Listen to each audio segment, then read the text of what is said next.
तो आज का हमारा लेसन रहेगा हजार्ड कंट्रोल मेथड। उसके पहले के लेक्चर्स में हम लोगों ने ऑक्यूपेशनल हजार्ड्स के बारे में डिस्कस किया था कि ऑक्यूपेशनल हजार्ड किसे कहा जाता है और वो किस तरह से आपके कार्यस्थल के ऊपर प्रभाव डालते हैं, उसके बारे में हमने डिस्कस किया था।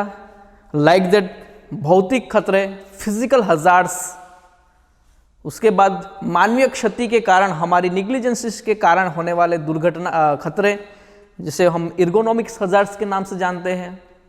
उसके बाद आया था सोशल हजार्ड्स, जो सामाजिक खतरे, बायोलॉजिकल हजार्ड, बायोलॉजिकल हजार्ड कितना खतरनाक है, कितना खतरनाक तरीके से हमारे पूरे विश्व के अंदर प्रभाव डाल सकता है, वो आपने भली भांति समझा है।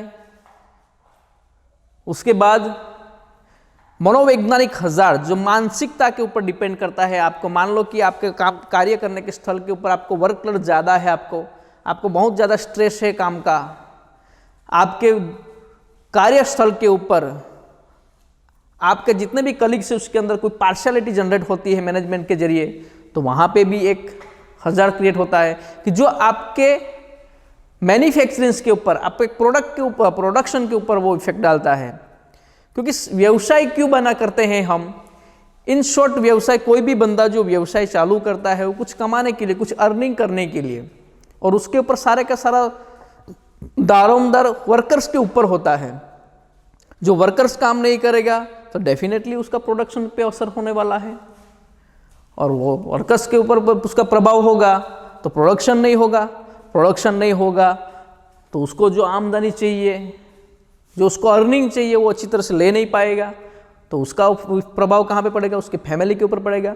फैमिली के ऊपर उसका प्रभाव पड़ेगा, तो डायरेक्टली इनडायरेक्टली उसका प्रभाव कहाँ पे पड़ने वाला है? सोसाइटीज़ के ऊपर पड़ने वाला है। सोसाइटीज़ के ऊपर उसका प्रभाव पड़ेगा तो डेफिनेटली उसका असर वहाँ पे आपके नेशंस के ऊपर दिखने वाला है। तो इन शॉर्ट कहने का मतलब, व्यावसायिक खतरे जो है वो व्यावसायिक खतरे हमारे साथ जुड़े हुए हैं, ईच एंड एवरी पर्सन्स कि जो काम के अंदर इन्वॉल्व है उसके साथ जुड़े हुए हैं। तो उसको सही तरीके से अंजाम देने के लिए हमको फर्स्ट ऑफ ऑल क्या करना पड़ेगा कि जितने भी व्यावसायिक खतरे हैं उसको आइडेंटिफाई करना, और आइडेंटिफाई करना और करने के बाद उसको रिमूव करना, उसको वो जगह से हटाना, ताकि हम कुछ हद तक हजार्ड फ्री वर्कप्लेस बना पाए। और जैसे ही हजार्ड फ्री एटमॉस्फेयर बनेगा वहाँ पे, तो हमको क्या मिलेगी? काम करने के लिए आज़ादी मिलेगी। और आज़ादी क्या है? सेफ्टी, सुरक्षा, फ्रीडम फ्रॉम इंजरी।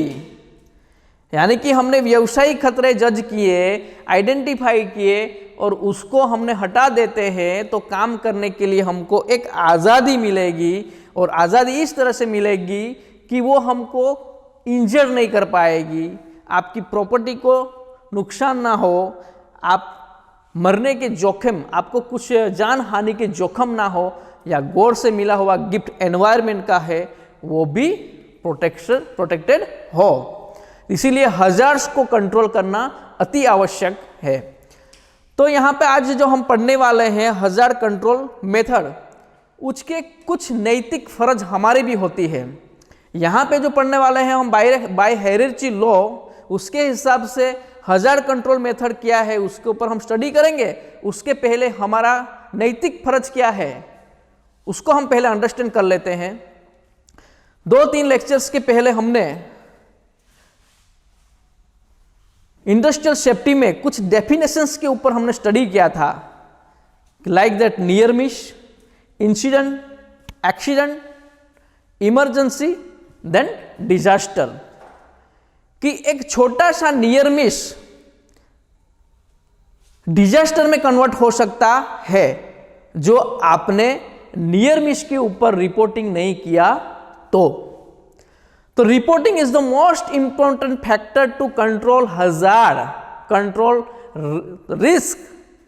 और आपका जो वर्क प्लेस है उसको आने वाले दिनों में हजार्ड फ्री बनाने के लिए near miss reporting is the most important.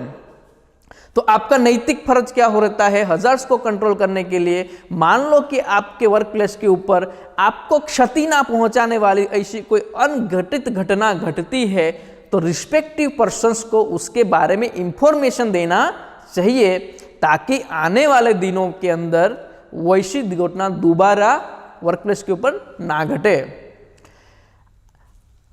व्यावसायिक खतरे स्टडी करने के बाद उसके कंट्रोल मेजर्स देखते हैं, लेकिन उसको मेन सेंटर में कौन है उसका, एक वर्कर्स। तो वर्कर्स हेल्दी होगा तो वो काम के ऊपर अच्छी तरह से कंसंट्रेशन कर पाएगा।